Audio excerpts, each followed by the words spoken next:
This is part 2 of this infantry guide. If you've not done so, please go watch part 1 first to learn the theoretical concepts that we'll be building on in this video and the videos to come. The first topic is going to be comms and callouts. Comms are straightforward and easy. Keep it simple. The more concise and short you can get your information across, the better.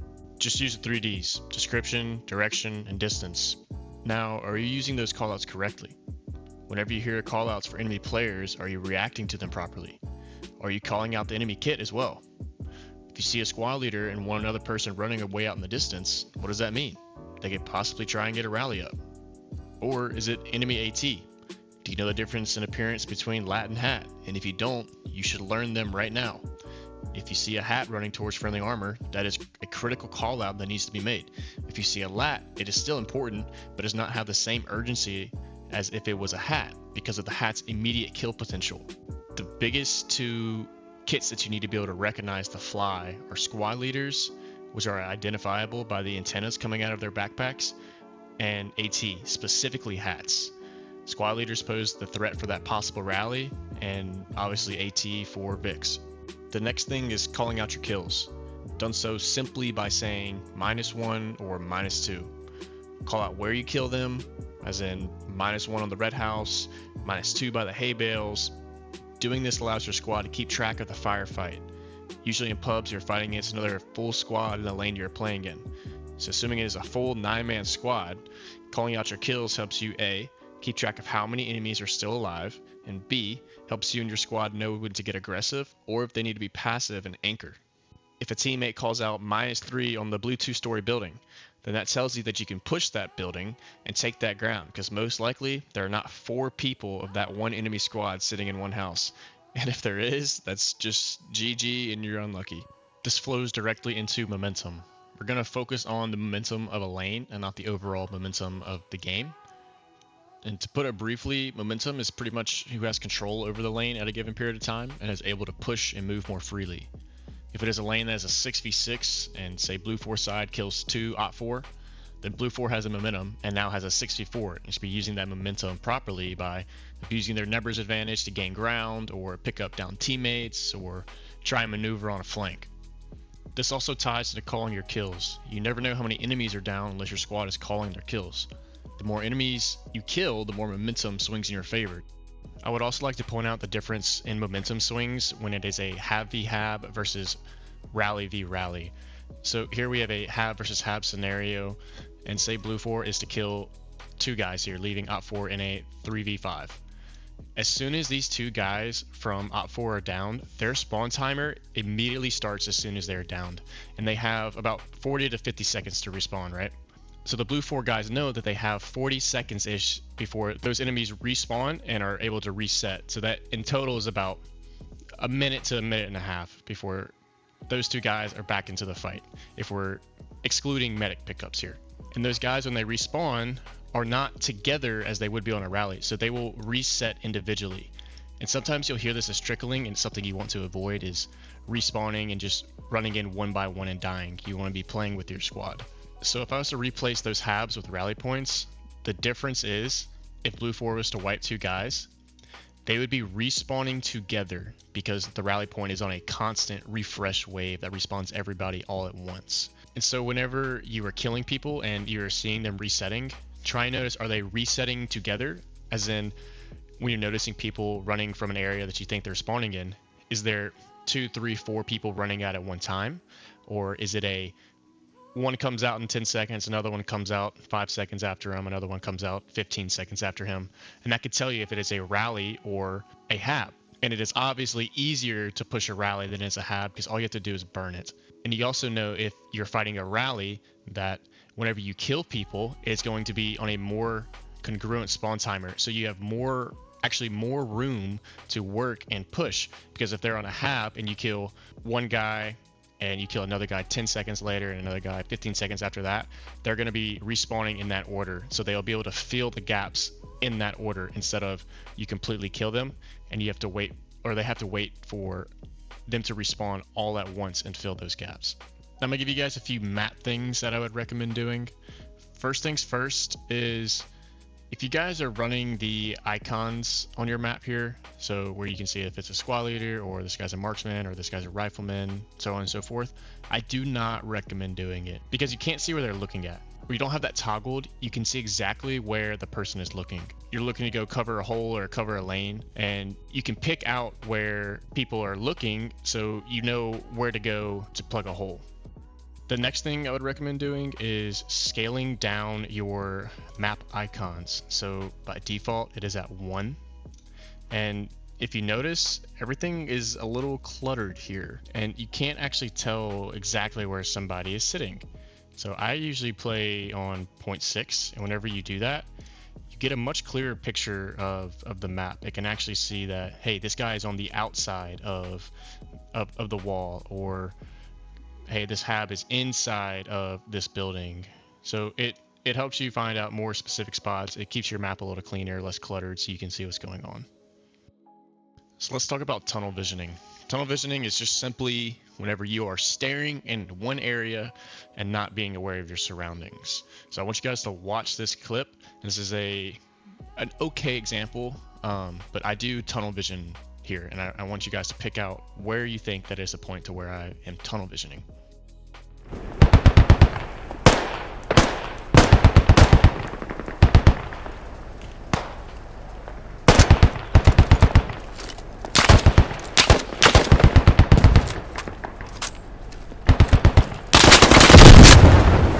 All right, so let's run that clip back real quick. So I'm tunneled right here trying to kill these guys, which is okay. I killed 2 and I try to kill a 3rd. But while doing this, I allow 2 people to sneak up on me because I am completely unaware of my west side. And if you can tell, there's footsteps that go off right before I reload my magazine. I'll play the clip one more time, and I want you guys to listen to see if you can hear the footsteps.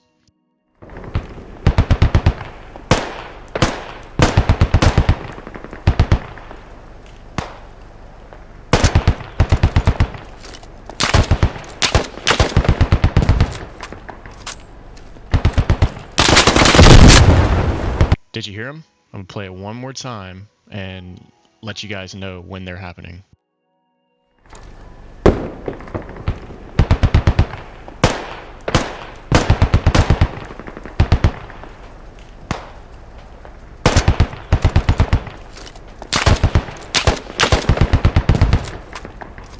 What I should have done is recognize that the footsteps were there and try not and kill that 3rd guy.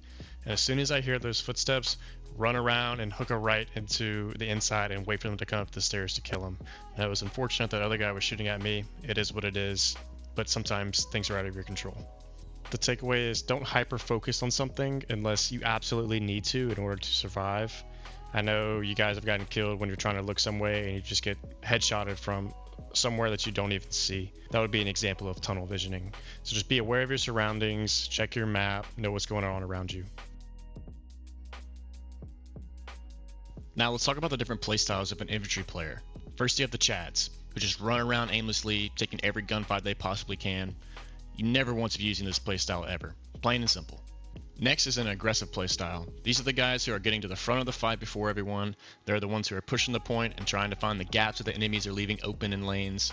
If you know you're an aggressive player, make sure you're still working with your squad and not pushing and leaving them in the dust just for you to die, to complain when the rest of your squad is not with you to support you.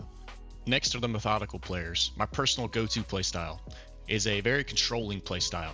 They're the momentum controllers of a lane and never let the momentum sway in favor of the enemy. These players are the ones who push an important spot on the map, covering wide angles and important angles, engaging enemies that are running from their spawn or trying to push a point. These guys are typically sitting on tops of buildings, picking you off from 100 meters or further, and the guys you just can't seem to kill because they would rather wait for you to push and make a mistake yourself than for them to push you. Next is the lurker or flanker. It's pretty self-explanatory, but these players enjoy running around the edges of a lane in order to shoot enemies from the sides or from behind them. They're the ones that are super annoying and in your back line all the time. And lastly, we have the rats, or bushwookies, as you'll sometimes hear people call them. These are the players that as soon as they think someone is around them, they prone down in a bush and wait for the enemy to walk over them. While they are annoying and most players complain about them, there are perks and advantages to using that playstyle in certain situations. Now you might be wondering, so Volts, what is the best playstyle? And the answer is none of them. The best playstyle is a hybrid mix of all of them, and knowing when to use them is what really makes a good infantry player. So how do you know when to use each playstyle? That is a great question. There are many different factors, but one big one is what map you're playing on. Take a map like Yurivka, Gordok, or Goose Bay for example, one of those big open wooded maps. A very aggressive playstyle will not be as viable, as enemies are usually sitting in bushes and you will end up dying because you run right into enemies that are ratting in a bush. If you are sprinting around and playing very aggressively on maps like those, then it will be easier for enemies to see your movement because there's less hard cover to hide your movements and more concealment where you can still be seen moving through it. Now, take a map like Fallujah, where there are a ton of alleyways to hide your movement. An aggressive player will be beneficial here because they can shoot a few enemies from inside a building, then immediately duck back behind that building and run to a new one where the enemies cannot see them move, and they can keep getting closer and closer to the enemy and create a lot of pressure. Playstyle can also be dependent on what is happening on the rest of the map. If there is a squad attacking a point, let's say one squad is attacking a point from the south. If that squad attacking from the south is not making much progress, then that will usually mean that the other attacking angles are going to be more open. Because like I said, everyone wants to get into the action and will run to gunshots and where they think the enemies are most likely going to be, which in turn will leave the other angles open. So you can aggressively lurk or flank around to the side and get onto the point with minimal resistance. Pro tip: if you want to get a lot of kills, the best playstyles to consistently use are lurking into a methodical playstyle, getting to the sides of the enemies and holding out an entire angle so they cannot move through it. However, make sure that you're actually contributing to your team by killing the enemies that are stopping your teammates from making progress. Don't just run off and do your own thing. You want to be in the fight, just not right on top of the other 20 teammates that keep pushing the same angle over and over and over again. Break out from them and be the enabling factor. Here's another example of me being methodical and aggressive at the same time. So in this scenario, me and only my squad leader are fighting against pretty much an entire squad. They have I believe a HAB on Hilltop, and we are defending them as they are running off into Neva Upper. So watch as I'm not in any rush here. We are calling out enemies. There's enemies all around me. So I'm just sitting here and controlling the area. We down 3 guys, and what I use that time to do is take ground.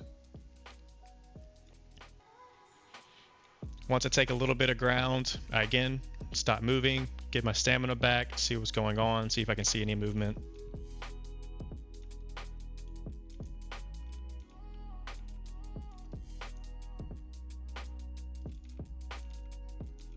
So right here I see 2 guys starting to move around me out of the corner of my eye, and I'm waiting for them to walk around. I kill one, the other shoots at me, and I make him duck back into cover.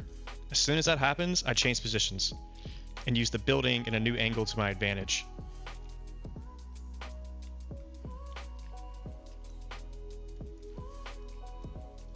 Shooting and moving is the name of the game here. So I'm able to pick that guy off and then also kill this guy. Now that I know the area is clear, again, restabilize, gain my stamina, reload, go back into straight methodical playing. Holy shit, all dead.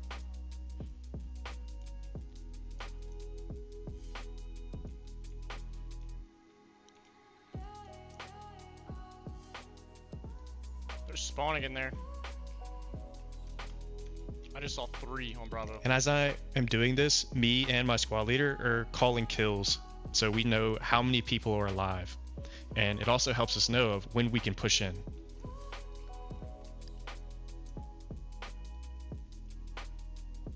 -4? So right here, I make a -3, -4 call, and my squad leader also makes a -2 call. So as soon as that happens, we flip the switch and get aggressive together, because right now they're on the back foot. They do not know what's going on. We just cause a lot of downs, a lot of chaos. They probably think it's a whole squad they're fighting against. And we both make the call to get aggressive together, and we push this house.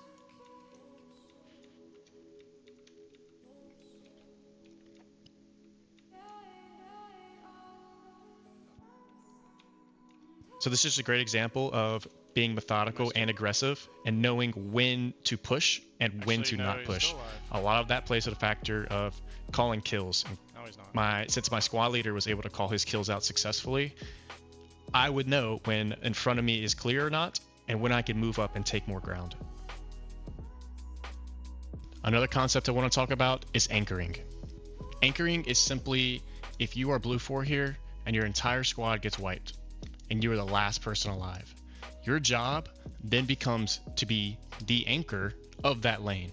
And what you want to do is try and do your best to hold this line and hold this the ground that you guys have covered in order for the rest of your squad to respawn and get back to you.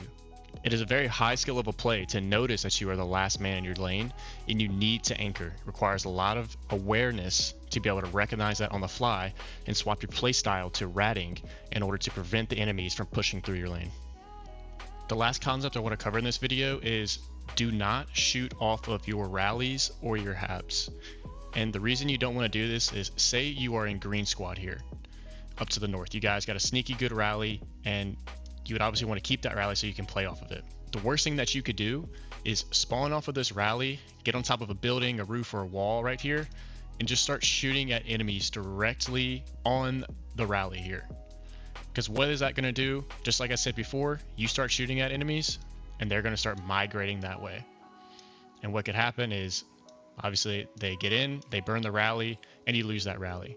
So what should happen here is you spawn and you move off of the rally, so that way if you die and enemies start pushing to your body, they actually have to put some effort into finding the rally. And this also goes the same thing with HABs. Just be smart, push off the HAB, push off your rallies. Don't make it super obvious of where they are. This video is to capture the smaller macro play as we went over individual playstyle, how to position yourself as an infantry player, and other smaller concepts to help you work better within your squad. This concludes part 2 of my infantry guide. In the next video, we'll start taking a look at getting better at actually shooting and the little things that'll help you improve your gunplay. If you want to continue improving, please check out part 3.